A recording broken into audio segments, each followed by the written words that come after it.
할렐루야. 오늘도 새날을 주신 주님께 감사와 영광을 올려드립니다. 우리는 지난 주일 온 성도님들이 함께 모여서 감사의 예배로 하나님 앞에 올려드렸습니다. 참으로 감격스러운 예배였습니다. 지금까지 인도하신 우리 주님께 감사하는 성도님들의 이 찬양 소리는요, 전사들의 합창과도 같았습니다. 그런 여러분들과 함께함이 저에게 큰 행복이며 은혜였습니다. 함께 해주시는 여러분들을 주님의 이름으로 응원합니다. 오늘 우리에게 주시는 하나님의 말씀은요, 공동체 성경 읽기에서 제공하는 요엘 2장 12절로 17절 말씀을 영상을 보면서 함께 읽도록 하겠습니다. 너희는 이제라도 금식하고 울며 애통하고 마음을 다하여 내게로 돌아오라. 너희는 옷을 찢지 말고 마음을 찢고 너희 하느님 여호와께로 돌아올지어다. 그는 은혜로우시며 자비로우시며 노하기를 더디하시며 인애가 크시사 뜻을 돌이켜 재앙을 내리지 아니하시나니 주께서 혹시 마음과 뜻을 돌이키시고 그 뒤에 복을 내리사 너희 하느님 여호와께 소제와 전제를 드리게 하지 아니하실는지 누가 알겠느냐. 너희는 시온에서 나팔을 불어 거룩한 금시계를 정하고 성회를 소집하라. 백성을 모아 그 모임을 거룩하게 하고 장로들을 모으며 어린이와 젖먹는 자를 모으며 신랑을 그 방에서 나오게 하며 신부도 그 신방에서 나오게 하고 여호와를 섬기는 제사장들은 낭실과 제단 사이에서 울며 이르기를 여호와여 주의 백성을 불쌍히 여기소서. 주의 기업을 욕되게 하여 나라들로 그들을 관할하지 못하게 하옵소서. 어찌하여 이방인으로 그들의 하느님이 어디 있느냐 말하게 하겠나이까 할지어다. 아멘. 기도하겠습니다. 참 좋으신 하나님, 감사합니다. 그동안 한 해 동안 지켜주신 은혜로 하나님 앞에 감사의 예배를 올려드리고 또 하루하루를 우리에게 주심을 감사와 영광을 올려드립니다. 오늘도 말씀하신 주님 앞에 우리가 섰습니다. 이 말씀을 깨닫는 은혜를 허락하시고 이 말씀을 통해서 우리의 삶이 하나님을 더욱더 가까이 하며 가까이 나아갈 때마다 놀라운 하나님의 은혜를 경험하는 복된 이 말씀의 시간이 될 수 있도록 주님께서 함께하여 주옵소서. 주님 말씀하시면 저희들이 듣겠습니다. 하나님 깨닫게 하여 주시고 은혜 위에 은혜를 더하여 주옵소서. 감사하며 예수님의 이름으로 기도합나이다. 아멘. 오늘 우리가 묵상하는 말씀은 이 부두엘의 아들 요엘 선지자가 활동했던 그 시기인 남유다 왕국의 때였습니다. 요엘서는 유다에 닥친 이 전무후무한 이 대재앙, 바로 메뚜기 때의 습격을 기록하고 있는데요. 이 메뚜기 재앙은 단순한 이 자연재해가 아니었습니다. 수많은 이 메뚜기 떼가 마치 잘 훈련된 군대처럼 유다 땅을 휩쓸고 지나가면서 모든 곡식과 나무, 포도나무들을 남김없이 갉아 먹어버렸습니다. 요엘 선지자는 이 메뚜기 재앙을 더 크고 무서운 재앙, 이방 민족의 침략을 통한 하나님의 그 심판을 예고하고 있는 것이지요. 이 심판의 날을 그는 여호와의 날이라고 부르고 있습니다. 유다 백성들에게 임박한 이 멸망의 무서움을 아주 생생하게 경고하고 있다는 것이지요. 땅의 소산은 끊어지고 제사를 드릴 재물조차 없어진 이 상황은 백성들에게 아주 극심한 절망을 안겨주었습니다. 이는 곧 그들의 죄악에 대한 하나님의 징계였다라는 것이지요.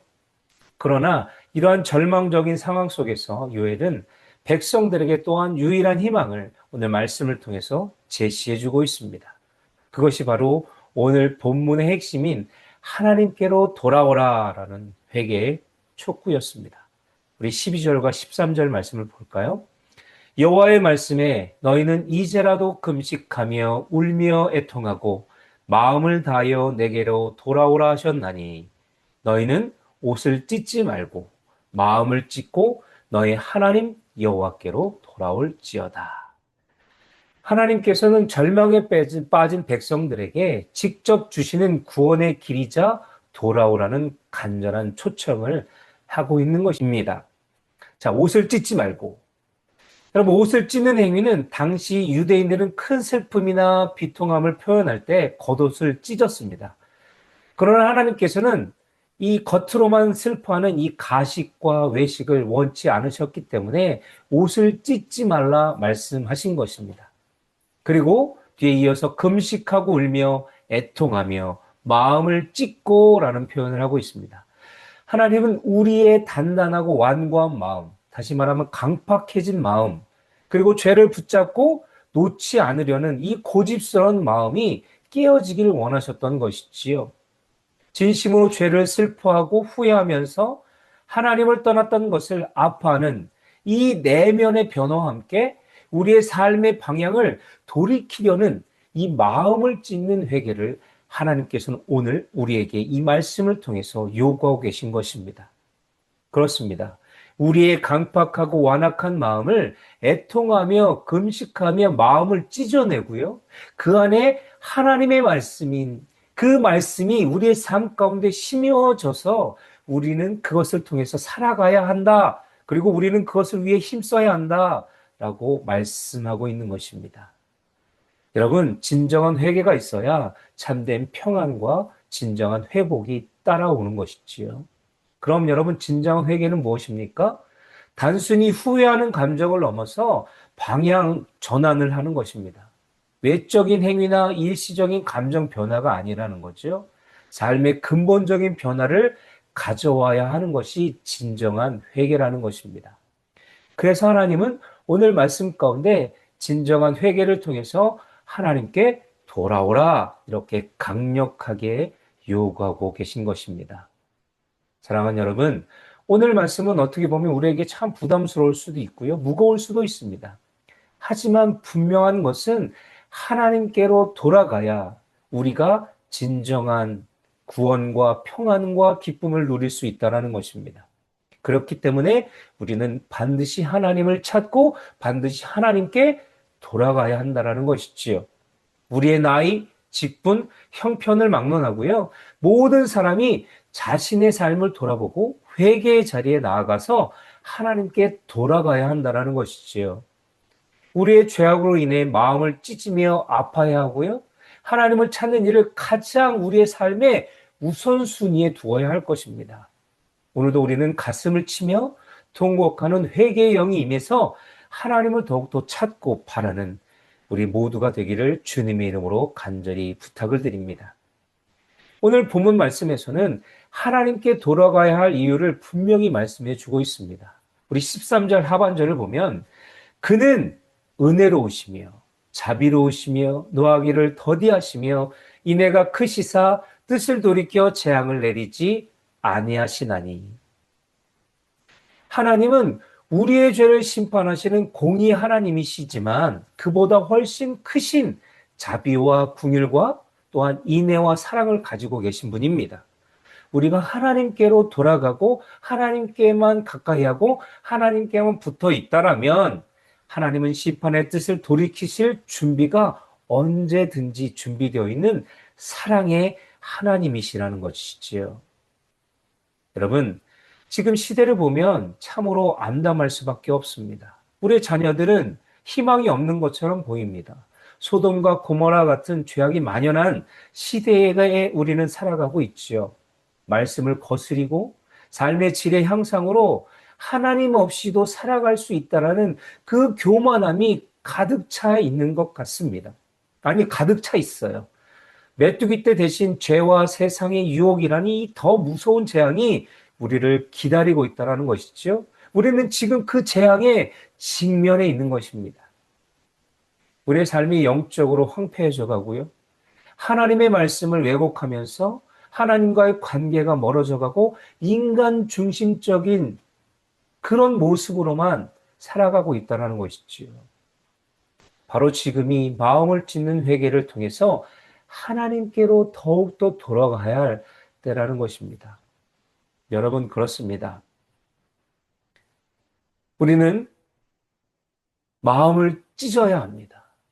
겉멋으로만 경건한 그런 신앙생활을 버리고요. 우리의 이기심, 교만, 불순종 등의 이 완악한 마음의 죄들을 하나님 앞에서 솔직하고 철저하게 인정하고 애통하며 주님께로 돌아가야 합니다. 그리고 무너져가는 이 나라와 민족들, 교회와 교단들, 이런 것들을 위해서 우리는 애통하며 슬퍼하며 마음을 찢어야 합니다. 그리고 최우선 순위를 정해야 합니다. 우리의 삶에서 가장 소중하고 여기는 것들을 어떻게 우리는 내려놓고 하나님께 집중하는 거룩한 시간을 구별해서 살아가야 합니다. 삶의 중심을 다시 하나님께로 돌이켜야 한다는 거죠. 이것이 하나님께서 원하시는 것인지 아니면 하나님이 싫어하시는 것인지 잘 구별해서 하나님이 원하는 삶을 살아가야 한다는 거죠. 우리의 중심에서, 우리 인간적인 중심에서 돌이켜서 하나님께로 나가야 합니다. 우리의 삶의 우선순위가 하나님께로 두어져야 한다는 것이지요. 지금의 때에 더욱더 우리는 그런 삶을 살아가야 한다는 것을 저는 오늘 말씀을 통해서 깊이 깨닫게 됩니다. 또한 우리는 이 암울한 시대에 소망을 가질 필요가 있습니다. 우리의 회개는 혹시나 하는 불확실성이 아니라 정말 은혜로우시며 자비로우신 하나님의 그 성품에 대한 확신한 근거가 우리의 삶에 있어야 한다는 거죠. 우리가 진심으로 하나님께로 돌아갈 때 하나님은 반드시 그 뜻을 돌이키시고 회복하고 복의 복을 더해 주실 것입니다. 바로 오늘 말씀을 통해서 분명히 말씀해 주고 있지 않아요? 사랑하는 여러분, 우리 자신을 위해서뿐만 아니라 이 세대를 향하여 금식하고 애통하며 마음을 다해 우리의 하나님 여호와께로 돌아가기를 위해 기도해 주십시오. 하나님께서는 지금도 우리를 향해서 팔을 벌리고 우리가 돌아오기만을 기다리고 계시다라는 것이지요. 포기하지 않으시고 참고 돌아오기만을 기다리고 계시다라는 것입니다. 여러분, 예레미야가 3장 22절의 말씀을 보면 여호와의 인자와 궁일이 무궁하심으로 우리가 진멸되지 아니함이니이다.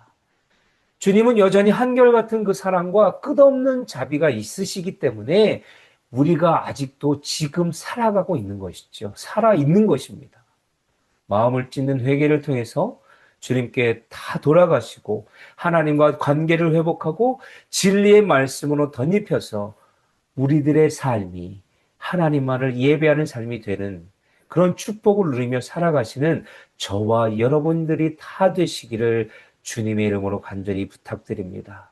오늘 이 말씀을 굳게 붙드시고 정말 인자와 궁일이 많으신 주님께서 여러분을 끝까지 붙드시고 여러분이 주님만을 위해서 더욱더 가까이 가셔서 하나님의 복된 삶으로 하나님만을 예배하는 삶으로 축복된 삶으로 살아가시기를 다시 한번 축복합니다. 기도하겠습니다. 은혜가 풍요로우신 하나님, 은혜가 많으신 하나님, 저의 굳은 마음을 찢어주시고 진정으로 죄를 애통하며 주님께 돌아가는 거룩한 결단과 믿음을 우리에게 허락하여 주옵소서.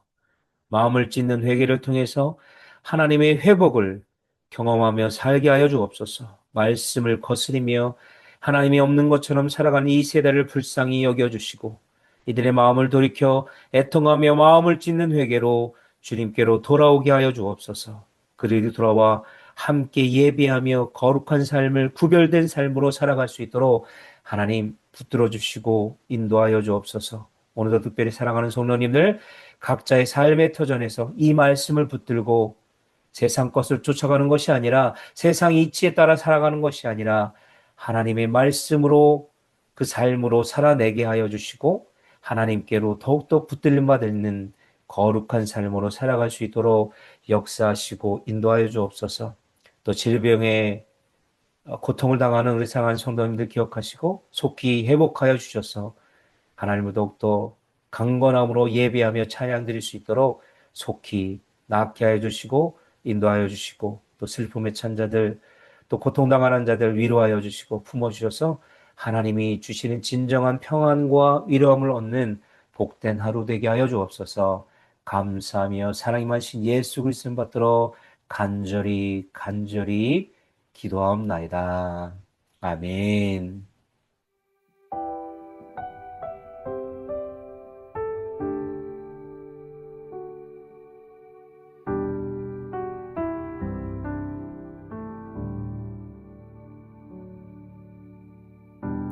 내 백성이 나를 떠나 돌아섰지만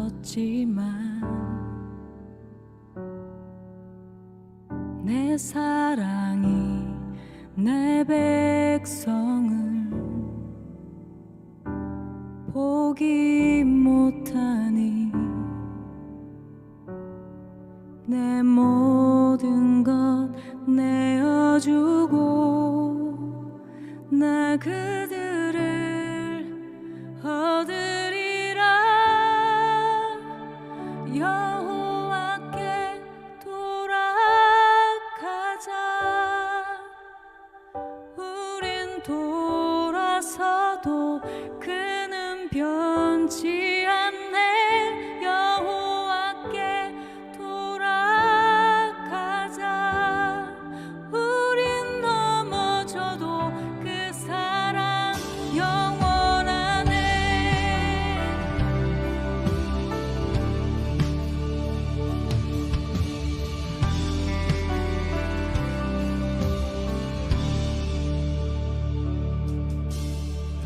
내 백성이 나